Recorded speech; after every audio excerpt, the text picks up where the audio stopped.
السلام علیکم۔ حضرت موسیٰ علیہ السلام کی شادی کا واقعہ بیان کریں گے۔ سورہ القصص آیت نمبر 22۔ اعوذ باللہ من الشیطان الرجیم، بسم اللہ الرحمن الرحیم۔ لائک کریں، سبسکرائب کریں اور بیل آئیکن پر کلک کریں۔ اور جب مدین کی طرف رخ کیا تو کہنے لگے، امید ہے کہ میرا پروردگار مجھے سیدھا راستہ بتائے۔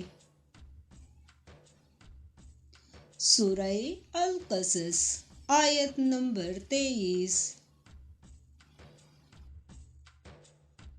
جب مدین کے پانی کے مقام پر پہنچے تو دیکھا کہ لوگ جمع ہو رہے اور اپنے چارپائیوں کو پانی پلا رہے ہیں، اور دیکھا کہ ان کے ایک طرف دو عورتیں اپنی بکریوں کو روکے کھڑی ہیں۔ موسیٰ علیہ السلام نے ان سے کہا، تمہارا کام کیا ہے؟ وہ بولیں کہ جب تک چرواہے اپنی چارپائیوں کو نہ لے جائیں ہم پانی نہیں پلا سکتے، اور ہمارے والد بڑی عمر کے بوڑھے ہیں۔ سورہ القصص آیت نمبر 24۔ تو موسیٰ علیہ السلام نے ان کے لیے بکریوں کو پانی پلا دیا، پھر سائے کی طرف چلے گئے اور کہنے لگے کہ پروردگار، میں محتاج ہوں کہ تو مجھ پر اپنی نعمت نازل فرمائے۔ سورہ القصص آیت نمبر 25۔ تھوڑی دیر کے بعد ان میں سے ایک عورت جو شرماتی اور لجاتی چلی آتی تھی، موسیٰ علیہ السلام کے پاس آئی اور کہنے لگی کہ تم کو میرے والد بلاتے ہیں کہ تم نے جو ہمارے لیے پانی پلایا تھا اس کی تم کو اجرت دیں۔ جب وہ ان کے پاس گئے اور ان سے اپنا ماجرا بیان کیا تو انہوں نے کہا کہ کچھ خوف نہ کرو، تم ظالم لوگوں سے بچ آئے ہو۔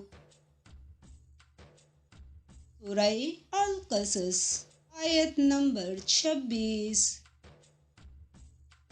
ایک لڑکی بولی، ابا ان کو نوکر رکھ لیجئے، کیونکہ بہتر نوکر جو آپ رکھیں وہ ہے جو توانا اور ایماندار ہو۔